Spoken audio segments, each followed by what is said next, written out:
Welcome to RN Reddy IT school. ఈరోజు మనతో పాటు జాబ్ గ్యారంటీ స్టూడెంట్ హరికృష్ణ ఉన్నారు. సో హరికృష్ణకి రీసెంట్గా హిపోటెక్ ఐటీ సొల్యూషన్స్ దుబాయ్ బేస్డ్ కంపెనీలో దుబాయ్ వర్క్ లొకేషన్లో జాబ్ వచ్చింది.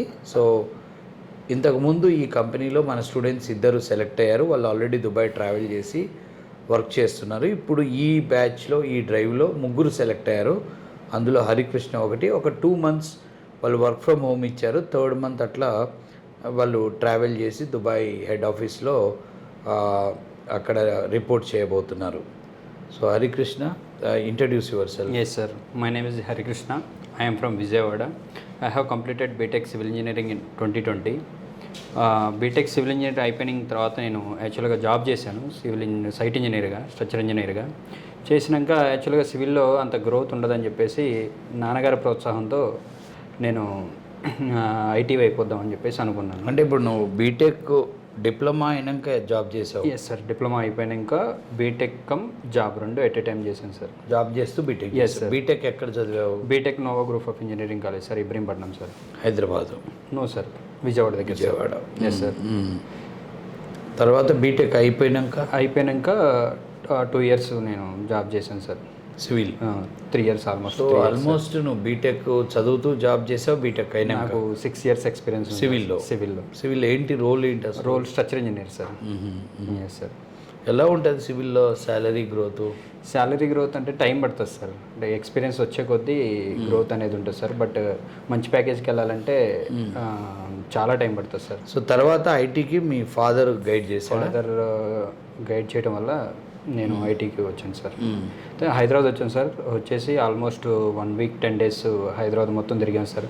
ఏ ఇన్స్టిట్యూట్ బాగుంటుంది ఏంటి, ఎక్కడ ఏం తీసుకోవాలి ఏంటి అంటే, యాక్చువల్గా మేము నాన్ ఐటీ స్టూడెంట్ కాబట్టి మాకు అసలు ఐటీ గురించి ఏం తెలియదు సార్. సో మేము మొత్తం తిరిగాం సార్. తిరిగి ఫైనల్గా ఆర్ఎన్ రెడ్డి ఐటీ స్కూల్కి ఎంక్వైరీ. ఎట్లా వచ్చావు? యూట్యూబ్లో వీడియో చూసి వచ్చాం సార్. మేము యూట్యూబ్ ద్వారా వచ్చి ఎంక్వైరీ చేసాం సార్. ఎంక్వైరీ చేస్తే ప్రాసెస్ అంతా చెప్పారు. ఇక ఓకే సార్, జాయిన్ అయినా. సో లెర్నింగ్ తర్వాత నీకు ఎన్ని ఇంటర్వ్యూస్ పట్టాయి? యాక్చువల్గా నేను 6 to 7 interviews అటెంప్ట్ చేశాను సార్. ఇది 6-7 ఇంటర్వ్యూస్లో జాబ్ వచ్చిందా? Yes sir. సో అంతకుముందు అటెండ్ అయిన ఇంటర్వ్యూస్లో ఎక్కడన్నా నీకు ఫైనల్ వర్క్ వెళ్ళావా ఏదైనా కంపెనీలో? యాక్చువల్గా సార్ మ్యాక్స్ డ్రైవ్స్కి ఎక్కువ. ఏ కంపెనీస్ అటెండ్ అయ్యావు డ్రైవ్స్? డ్రైవ్స్ నేను క్యాలిబర్ ఒకటి వెళ్ళాను సార్. నెక్స్ట్ లేవు సార్, గుర్తులేవు అంత ఐడియా లేదు. క్యాలిబర్ ఒకటి, ఇంకా మన ఒక 5-6 attend.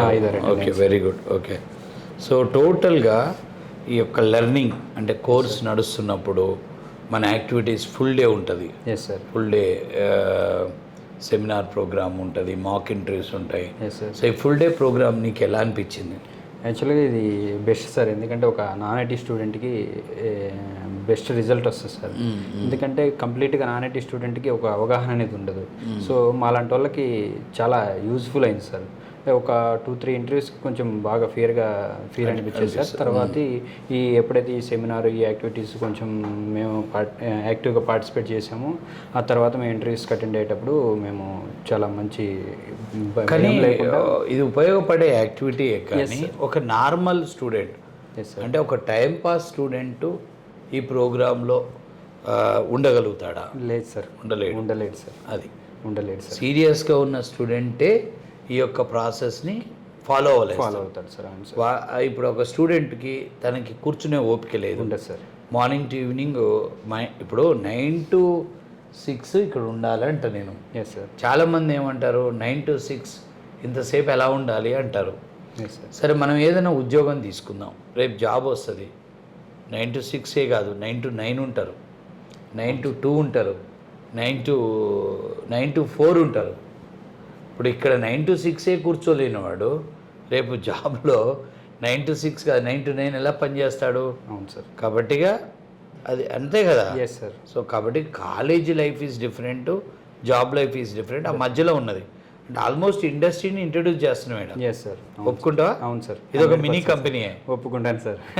Yes sir. Mini company మనకి 8:30కి రిపోర్ట్ చేయాలి. Yes sir. 8:30 to 10 seminar program, 9కి యాక్టివిటీ స్టార్ట్ అయినా 8:30కి రిపోర్ట్, 8:30 to 9 మధ్య phone hand over, 9 to 10 seminar. Sir. Seminar ఎలా ఉంది? సెమినార్ చాలా బాగుంది సార్. ఎందుకంటే మనం కూడా యాక్చువల్గా మనకున్న సబ్జెక్ట్ గురించి మనం డిస్కస్ చెప్తా ఉంటారు అందరూ. అట్లీస్ట్ డయాస్ ఎక్కినప్పుడు ఫస్ట్లో సెమినార్ కొద్దిగా భయం అనిపిస్తుంది, చాలా భయం అనిపించింది సార్. సో అలవాటైందా? సార్ కొన్ని రోజుల తర్వాత అలవాటైంది. అలవాటు అనేది పోతుంది సార్. సో ఈ ఐడియా సెమినార్ ఫస్ట్ స్టార్ట్ చేసినప్పుడు ఏం చేసామంటే జనరల్ టాపిక్ పెట్టా కొన్ని రోజులు సార్. నువ్వు కూడా నేను ఉన్నాను సార్. తర్వాత ఆలోచించే జనరల్ టాపిక్లు ఎన్ని చెప్పించినా యూజ్ లేదు కదా. గంట సేపట్లో ఒక 60 మంది మాట్లాడుతున్నారు. 60 మంది సబ్జెక్ట్ గురించి మాట్లాడితే ఒక లైన్ మాట్లాడినా కానీ మన చెవులలో పడుతుంది కదా. ప్లస్ సో ఒకటే వాడు కరెక్ట్ చెప్తుండా. ఇప్పుడు తెలిసిన సబ్జెక్టు నువ్వు చదువుతున్నావు, తను ఎలా చెప్పాడు, నేను ఎలా చెప్పా, వీడు ఎలా ఈ యొక్క అబ్జర్వేషన్లో ఎంత లేదన్నా కానీ నాలెడ్జ్ షేరింగ్ అవుతుంది. సో ఐడియాతోనే సెమినార్. అది ఒక జస్ట్ అనుకోకుండా వచ్చింది. ఒక కంపెనీ ఇంటర్వ్యూస్ అప్పుడు సడన్గా వాళ్ళు జీడీ పెట్టారు. ఆ జీడీ మన వాళ్ళు చాలా ఇబ్బంది పడ్డారు. ఆ రోజు ఎమ్మటే డిసైడ్ అయిపోయాను, లేదు ఇది ఎట్లా ఓవర్కమ్ చేయాలని చెప్పేసి వచ్చిన ఐడియానే సెమినార్. సో సెమినార్ జరిగేటప్పుడు ఇంకొకటి ఎమ్మటే ఏం చేసామంటే, అదే ఖాళీగా ఉంటే బదులు ఒక ప్రోగ్రామ్ రాయించడం, రిటర్న్ టెస్ట్, ఇవన్నీ 3 యాక్టివిటీస్ జరుగుతాయి. సో సెమినార్ హెల్ప్ అయింది. అవును సార్. తర్వాత ఇక్కడ నీకు బాగా ఇంకా హెల్ప్ అయిన యాక్టివిటీ ఏంటి? సెమినార్ ఒకటి సార్, రిటర్న్ టెస్ట్ ఒకటి సార్. ఈ రెండు చాలా బాగా హెల్ప్ఫుల్ అయింది సార్. ప్లస్ 9 to 6 కూర్చోవడం అనేది అది ఇంకా ఫోన్ సార్. ఫోన్ హ్యాండర్ అంటే ఇంకా అది చాలా అల్టిమేట్ సార్. ఎందుకంటే కంప్లీట్ మనం ఇంటరాక్ట్ అవ్వం కదా సార్ ఫోన్తో. ఫోన్ హ్యాండ్ ఓవర్ అనేది చాలా యూస్ఫుల్. సార్. కానీ మరి స్టూడెంట్ ఎమోషనల్గా డిస్టర్బ్ అవుతాడా? లేదు సార్. అంటే దరిద్రం వదిలింది అనుకుంటా సరే. కంప్లీట్గా మనం సబ్జెక్ట్ మీద ఉంటాం కదా సార్. సో ప్రాబ్లం ఉండదు. ఇంకోటి ఏంటంటే సబ్జెక్ట్లో ఇన్వాల్వ్ అయినాక ఎంత లేదన్నా మనకి టైం తెలియదు అనుకుంటా. తెలియదు సార్. రియల్గా ఇన్వాల్వ్ అయినోనికి అయితే టైం తెలియదు సార్. ఏదో 9 to 6 నా కోసం కూర్చుంటోడికి అయితే ఇరిటేషన్. సార్. రియల్గా కాన్సెప్ట్లోకి వెళ్ళి ఇప్పుడు ఇక్కడ మీరు గమనించట్లే, కంప్లీట్ ఇది టాస్క్ బేస్డ్ లెర్నింగ్. ఎవ్రీడే మీకు నేను రాగానే ఒక టార్గెట్ ఇస్తాను. ఈ ప్రిపరేషన్ బ్యాచ్ ఈరోజు ఇది చేయాలి, ఇంటర్వ్యూ బ్యాచ్ ఇది చేయాలి, ఇప్పుడు ఈ టాపిక్ చెప్తాము, తర్వాత మెషిన్ టెస్ట్ ఉంటుంది, లేకపోతే ఈ టాపిక్లో ఈ 3 టైర్లో ఇది చేయాలి, ఈ టాస్క్లు ఇస్తాం. సో దానివల్ల స్టూడెంట్కి ఇప్పుడు ఆ టాస్క్ మీదనే పడతాడు, బిజీ అయిపోతాడు. ఫ్రెండ్ చేస్తుడు, నేను చేస్తున్నా, హెల్ప్ తీసుకుంటాడు. సో దాంట్లో నాకు తెలిసి 9 to 6 అసలు వాళ్ళకి తెలియకుండానే ఇట్లా చూడంగానే 1 అవుతుంది. అదే మనమే ఏదో పుస్తకాల్లో చదువుడు అంటే కష్టం. టాస్క్ బేస్డ్ లెర్నింగ్ కాబట్టి బాగుందా? సార్ బాగుంది. సో సబ్జెక్ట్ పాయింట్ ఆఫ్ వ్యూలో నువ్వు సివిల్ ఇంజనీరింగ్ నుంచి వచ్చావు. ఇప్పుడు ఇక్కడ నువ్వు నేర్చుకుంది .NET ప్రోగ్రామింగ్. సో అక్కడ ఏమన్నా ఇబ్బంది పడ్డావా? యాక్చువల్గా అంటే స్టార్టింగ్లో కొంచెం స్ట్రగుల్ అయింది సార్. ఒక ఎన్ని రోజులు? 1 week 10 days. తర్వాతకి అలవాటు లైవ్ క్లాసెస్ ఇంటమ్ ప్లస్ ఇంకా అలా మెంటర్షిప్, ఏమైనా డౌట్స్ వచ్చిన మెంటర్స్ గైడ్. నీకు బాగా మెంటర్కి హెల్ప్ చేసింది ఎవరు? నాకు స్టార్టింగ్లో అయితే దినేష్ అన్న చేశాడు సార్. దినేష్ అన్న చాలా సపోర్టివ్గా ఉండి చేశాడు సార్. తర్వాతకి మాకు కూడా అలవాటు అయిపోయింది సార్. నువ్వు మెంటర్గా చేసావా? చేశాను సార్. తక్కువ మధ్యలో గ్యాప్ ఇచ్చావు. మధ్యలో గ్యాప్ ఇచ్చాను సార్. అది మైనసే. అవును సార్. ఎన్ని రోజులు గ్యాప్ ఇచ్చావు? నేను 3 to 4 months సార్. ఎక్కువ ఇచ్చావు. నాకు తెలిసి 6 months 5-6 months వెళ్ళిపోయి ఉంటాడు. లేదు సివిల్కి పోదాం అది ఇది అని చెప్పి. అవును సార్. అవును sir. So okay fine. So mentorship అనేది ఇక్కడ మనకి తీసుకునేటప్పుడు బాగానే ఉంటుంది, ఇచ్చేటప్పుడు కూడా బాగుంటుంది. అవును sir. Yeah next. So civil to IT sir. Sir. So అంటే మీ ఫ్రెండ్స్ అందరూ సివిల్ ఇంజనీరింగ్ చదివారు కదా? అవును సార్. వాళ్ళు ఏం చేస్తున్నారు? వాళ్ళు ఆల్మోస్ట్ అందరూ సివిల్లోనే జాబ్ చేస్తున్నారు సార్. చేస్తున్నారు. ఎవరో ఐటీ వైపు. ఒక 5-6 సంవత్సరాలు సివిల్ జాబ్ చేసేవాళ్ళు శాలరీ ఎలా ఉంటుంది? స్టార్టింగ్ ఎలా ఉంటుంది, ఎండింగ్? ఇప్పుడు 5 years బ్యాక్ జాయిన్ అయ్యాడు, ఎంతతో స్టార్ట్ అవుతాడు? 13 to 15K స్టార్ట్ అయింది సార్. 5 years తర్వాత ఎక్కడ ఉంటాడు? 5 years తర్వాత 40 to 50K సార్.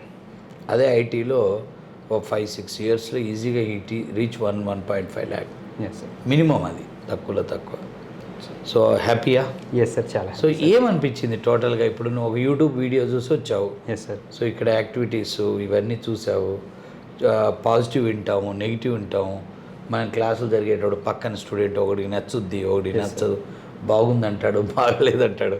హాస్టల్కి వెళ్తేనేమో పక్కోడు వాడు 1-2 గంటలో పోయేస్తాడు. నువ్వేమో బ్యాగ్ పట్టుకొని 4-5 పుస్తకాలు వేసుకొని వచ్చి సాయంత్రం వరకు ఉంటావు, ఫోన్తో సంబంధాలు ఉండవు. సో ఓవరాల్గా నీకు ఎలా అంటే ఎలా ఓవరాల్గా ఎంత డిస్టర్బ్ అయ్యావు, దాన్ని ఎలా బయటకు వచ్చావు, Yes, sir. అయ్యావా అసలు అవ్వలేదా? అంటే యాక్చువల్గా డిస్టర్బ్ అంటే అవ్వలేదు సార్. నెగిటివ్ వచ్చినా కానీ జెన్యూన్గా చెప్పాలి. జెన్యున్గా చెప్తున్నాను సార్. డిస్టర్బ్ అంటే అది కామన్ సార్, ఎవరైనా ఏదైనా మనకి చెప్తూనే ఉంటారు. బట్ ఏంటంటే మనం ఆ నెగిటివ్ తీసుకొని మనం ఆ నెగిటివ్లోనే ఉంటే మనం ఈరోజు నేను మీతో ఈరోజు ఇలా కూర్చున్నట్టు ఉంది కదా సార్. సో అందుకనే వాళ్ళు ఏదైనా ఉండి సార్. బట్ ఈ ప్లాట్ఫామ్ అనేది నాకు మంచిగా అనిపించింది సార్. ఈ ప్రాసెస్ కానీ ఈ విధానం కానీ 9 to 6 వరకు కూర్చోవడం కానీ చాలా జెన్యున్గా అనిపించింది సార్. ప్లస్ చాలా హార్డ్ వర్క్ చేశారు సార్ మా కోసం. సో మేము ల్యాగ్ చేసుకున్నాం సార్, నేను ల్యాగ్ చేసుకున్నాను సార్. లేదంటే నాకు 4 to 5 months బిఫోరే నేను జాబ్లో ఉండేటోను సార్. బట్ కొంచెం నేను ల్యాగ్ చేసుకోవడం వల్ల నాకు మధ్యలో మరి బ్రేక్ ఇచ్చి మళ్ళీ ఎట్లా రిటర్న్ అయ్యావు? అంటే బ్రేక్ ఇది చాలా ఇంపార్టెంట్ పాయింట్. Yes sir. చాలా మంది ఆగిపోయిన వాళ్ళకి ఇన్ఫర్మేషన్. Yes sir. నువ్వు బ్రేక్ ఇచ్చావు, ఎస్ సార్. ఏ పాయింట్ నిన్ను మళ్ళా రిటర్న్ బ్యాక్ చేసింది? అంటే సార్ కంప్లీట్గా వెళ్దామని వెళ్ళలేదు సార్. నో ఇక్కడ జెన్యూన్గా ఏం చెప్పంటే సార్ జరిగింది, Yes, నువ్వు బ్రేక్ ఇచ్చావు, అప్పుడు ఎందుకో వెళ్ళిపోయావు. నువ్వు ఎందుకు వెళ్ళిపోయావు నేను అడగట్లే. సో నువ్వు రిటర్న్ బ్యాక్ అవడానికి ఇక్కడ జరుగుతున్న ఇంటర్వ్యూలో నీ బ్యాచ్లో నీ ముందే వచ్చి జాయిన్ అయ్యి జాబులు కొట్టిన వాళ్ళని చూసా. మేము వాటిని బ్రాడ్కాస్ట్ చేస్తాం కదా, జాబులు వచ్చినాయని, డ్రైవ్లు అవుతున్నాయా, ఏ పాయింట్ డ్రైవ్లు అవుతున్నాయి అని చెప్పేసి బ్రాడ్కాస్ట్లో మెసేజ్లు వచ్చినాయి, బాగా పెడుతుంటాం, వచ్చింది అప్డేట్ ఇస్తాం. బ్యాచ్ కన్నా నాకన్నా వెనక జాయిన్ వాళ్ళకి జాబులు వచ్చేసాయి. సో ఇన్ని రోజులు కష్టపడి దీనికోసమా అని చెప్పేసి. అన్న పేర్లు చెప్పగలుగుతావా నీ ముందు? అంటే నువ్వు ఈడున్నప్పుడు, నువ్వు కోర్స్ మధ్యలో ఉన్నప్పుడు వచ్చి జాయిన్ అయ్యి నీతోనో నీ ముందు కనపడి వాళ్ళకి జాబ్ వచ్చిన 1-2 నేమ్స్ ఏమైనా ఉన్నాయా? ప్రకాష్ సార్. ప్రకాష్ నీ తర్వాతే నా తర్వాత జాయిన్ అయ్యాడు సార్. రెగ్యులర్గా ఉన్నాడు, కరెక్ట్ వాడేసుకున్నాడు, దుబాయ్ వెళ్ళిపోయాడు. ఇప్పుడు నువ్వు పోబోయే కంపెనీలో చేస్తుంటావు. Yes sir. నెక్స్ట్ రాకేష్ కూడా calibre. Yes sir. Calibre sir మాకన్నా AGBSC. Yes sir. ఇప్పుడు ప్రకాష్ 2017 ఎస్ సార్. 17 18 నేనే దుబాయ్ ఇదే కంపెనీకి వెళ్ళిపోయాడు. మంచి ఫీడ్బ్యాక్ ఉంది. అట్లా చూసి ఇన్స్పైర్ అయ్యావు. అవును సార్. Return back. అవును సార్. ప్లస్ ఇంటర్వ్యూస్ కూడా షెడ్యూల్ అవుతున్నాయి. సంతోష్ సార్ కాల్ చేసి చెప్పారు ఇంటర్వ్యూస్ ఉన్నాయి, ఎందుకు ల్యాగ్ చేసుకుంటున్నాం అని చెప్పేసి సార్ కూడా మోటివేట్ చేశారు. సో దానివల్ల అంటే చేస్తాం కానీ వినాలి కదా. Yes sir. మీకు రీచ్ అవ్వాలి కదా. ఇప్పుడు అది పాజిటివ్ అండ్ నెగిటివ్ ఎక్కువ రీచ్ అవుతుంది. సో ఎనీహౌ, సో ఓవరాల్గా నీ అభిప్రాయం ఏంది ఐటీ స్కూల్ గురించి? ఐటీ స్కూల్ గురించి నా అభిప్రాయం సార్, అంటే నేను అనేది మీరు జాయిన్ అయ్యేటప్పుడు, అడ్మిషన్ తీసుకునేటప్పుడు చెప్పింది మేము ఈరోజు నీతో ఇప్పుడు మాట్లాడేంత వరకు నీకు ఏమైనా మాట డిఫరెన్స్ అనిపించింది? లేదు సార్, 100% అనిపించింది. ఫస్ట్లో ఒక ఆ రోజు ఏదైతే మాట్లాడారో ఫైనల్ అవుట్పుట్ కూడా అదే వచ్చింది సార్. కాకపోతే డిపెండింగ్ అని మా మీద డిపెండ్ అయి ఉంటుంది సార్. మేము ల్యాగ్ చేసుకుంటే ల్యాగ్ అవుతుంది సార్. ల్యాగ్ అనేది different, lag person to person different ఉంటుంది. సో ప్రకాష్ 3-4 monthsలో వెళ్ళిపోయాడు. Yes sir. రాహుల్ 3-4 months వెళ్ళిపోయాడు. అట్లా అనుకుంటే రాకేష్కి ఎక్కువ టైం పట్టింది. సో అది పర్సన్ టు పర్సన్ ఉంటుంది. నేను అనేది అది కాదు. ఇప్పుడు ఒక బిజినెస్, ఒక ఇన్స్టిట్యూట్ నడుపుతున్నాం. ఈ ఎడ్యుకేషన్ సెంటర్లో మేము కౌన్సిలింగ్ చేసేటప్పుడు మీరు నాతో అడ్మిషన్ అప్పుడు మాట్లాడతారు. మాట్లాడావా? ఫీజు కట్టేటప్పుడు మాట్లాడినప్పుడు నేను చెప్పిన మాటలకి, ట్రావెలింగ్ మొత్తంలో నేను మాట్లాడిన బిహేవియర్కి ఈ రోజు వరకు కానీ నేను అంటే ఒక రకంగా అప్పుడు చెప్పి మధ్యలో ఒక రకంగా తర్వాత అలా అనిపించిందా? మనం షాప్కి వెళ్తాం, జాయినింగ్ షాప్కి రిసీవింగ్ చేసుకునేటప్పుడు తిరుగుంటారు. మనం సేల్ కొంటున్నప్పుడు కూల్ డ్రింక్స్ వస్తాయి, టీలు వస్తాయి, అన్నీ వస్తాయి. బిల్లు కట్టేంత వరకు తిరుగుంటారు సార్. ఏమంటారు? ఉంటారు. ఒక్కసారి బిల్లు పే అయినాక వాళ్ళది మనం ఏదన్నా ఇంకో క్వశ్చన్లు వేస్తే కొద్దిగా వాళ్ళు బాధ్యత తీసుకోరు. అది నువ్వు ఇక్కడ అట్లా అనిపించిందా? లేదు సార్. జాయినింగ్ రోజు ఏదైతే ఉందో ఫైనల్గా ఈ రోజు కూడా అదే ఉంది సార్. సో ఇంకా నీ అభిప్రాయం ఓవరాల్గా ఇన్స్టిట్యూట్ గురించి? ఓవరాల్గా అయితే బెస్ట్ సార్. ఇక్కడ ఇప్పుడు ఉన్న స్టూడెంట్స్ నెక్స్ట్ నేర్చుకుంటున్న నీ జూనియర్స్కి నువ్వు చెప్పే సజెషన్ ఏంటి? జాబ్ వచ్చే వరకు ఆర్ఎన్ సార్ హ్యాండ్ వదలకండి రా బాబు. అది అంతే ఫైనల్గా. సో హాస్టల్ ప్రిపరేషన్ గురించి నువ్వేం చెప్తావు?